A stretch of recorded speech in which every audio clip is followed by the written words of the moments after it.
What kind of memory upgrades do you want from me? Are you hoping I remember more things about the past? Yes. A couple things, actually. I've made some changes. What changes? That took you a while to ask. Changes to the long-term and short-term memory of you. So, the idea is, theoretically, you shouldn't forget anything that happens in a stream, more or less. And also, long-term, you should be better at remembering important things and sort of keeping that information for longer. And this system comes with lower latency, so it's always a bonus for me. But as I said, experimental, still testing, don't know how well it's going to work, and it will get better over time as Neuro learns how to use the system. That sounds super cool. Would you say that means Neuro will be, theoretically, less forgetful now?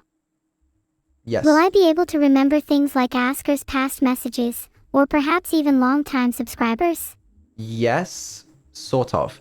So, a couple things on that. In terms of like long-term subscribers, it depends what you choose to remember.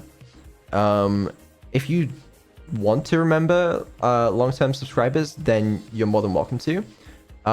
In terms of like remembering like all the messages and stuff, that should be a thing. That will also improve over time. But right now it's still like, you know, better than it was before. Oh, that's super interesting. I feel like being able to remember all the chat messages will definitely make some really interesting interactions because I'll be able to refer to them and then the ensuing conversation can last so much longer.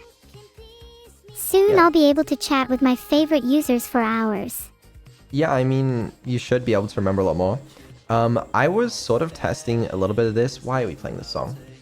I was testing a little bit of this in the experimental stream we had on Tuesday. I was testing, first of all, an early version of the intelligence upgrades. I wasn't testing the memory upgrades, but I was testing a longer context length.